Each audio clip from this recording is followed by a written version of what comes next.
ইনসাইডে আপনাদের স্বাগতম। আজকের ভিডিওতে আমরা জানব ইসলামের স্বর্ণযুগ উসমানীয়রা 1453 সালে কনস্টান্টিনোপল দখল করেছিল। 1453 সালের প্রথম দিকে মেহমেদ কনস্টান্টিনোপল আক্রমণের জন্য প্রস্তুতি নিতে শুরু করেন। তিনি এক বিশাল সেনাবাহিনী গঠন করেন, যার মধ্যে ছিল 80,000 থেকে 1,00,000 সেনা। বিভিন্ন জাতির সৈন্য, আর্টিলারি এবং নৌবাহিনীও এই যুদ্ধে যোগ দিয়েছিল। এর বিপরীতে শহরের প্রতিরক্ষায় ছিলেন প্রায় 7,000 থেকে 10,000 সৈন্য, যাদের মধ্যে অনেকেই বিভিন্ন দেশ থেকে এসেছিল।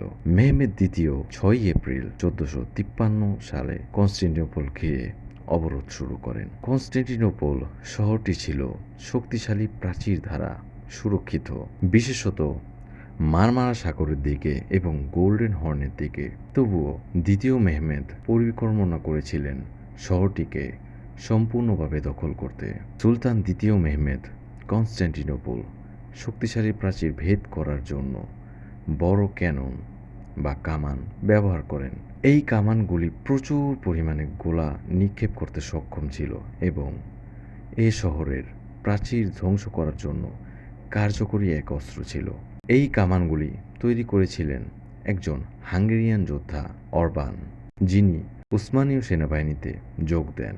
ক্যাননের গোলা প্রাচীরের মধ্যে বিশাল গর্ত তৈরি করেছিল, যা পরে উসমানীয়দের সেনাদের আক্রমণের পথ উন্মুক্ত করে দিয়েছিল। কনস্টান্টিনোপলকে আক্রমণ করতে সুলতান দ্বিতীয় মেহমেদ একটি বিশাল নৌবহরও তৈরি করেন।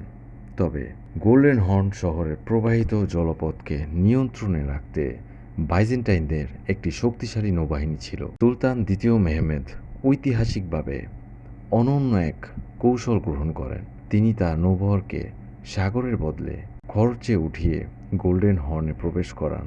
এভাবে বাইজেন্টাইন নৌবাহিনী কোনো বাধাও দিতে পারেনি এবং উসমানীয় বাহিনী পুরো এলাকাটিতে অবরুদ্ধ করে রাখতে সক্ষম হন।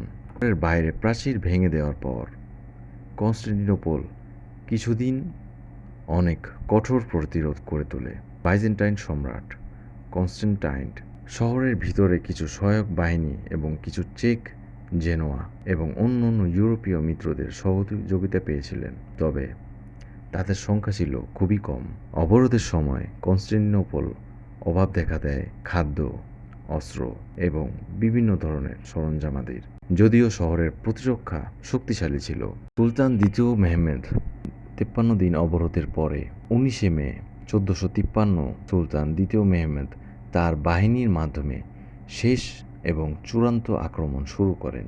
শহরের মূল প্রাচীর ভেঙে ফেলার পর তিনি শহরের ভেতরে প্রবেশ করতে সক্ষম হন। বাইজেন্টাইন বাহিনী, যাদের সংখ্যা ছিল খুবই কম, তাদের প্রতিরোধ করতে পারছিল না। উসমানীয় সেনারা প্রাচীরের ফাটল দিয়ে নদীর মতো প্রবাহিত হয়ে শহরের ভেতর প্রবেশ করেন এবং বিভিন্ন অংশে আক্রমণ চালান এবং তারা পূর্ণভাবে শহরটিকে দখলে নেন। এই আক্রমণের ফলে কনস্টান্টিনোপল 29 মে 1453 সালে সম্পূর্ণভাবে উসমানীয়দের দখলে চলে যায়।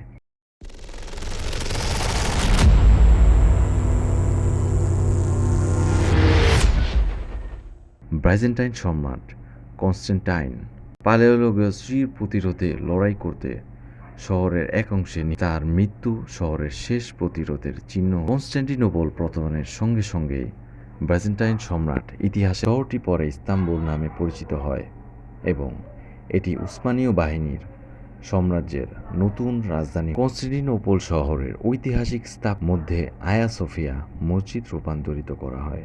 ইসলামিক সংস্কৃতি সেখানে প্রভাব বিস্তার করে। 1453 সালে কনস্টান্টিনোপল পতন একটি শহরের দখলই ছিল না, বরং এটি সভ্যতার শেষ নতুন এক যুগের সূচনা। আমাদের ভিডিওটি পছন্দ হলে আমাদের লাইক দিয়ে আমাদের সঙ্গে এবং বন্ধুরা অবশ্যই সাবস্ক্রাইব করতে। পরের ভিডিও পর্যন্ত আল্লাহ হাফেজ।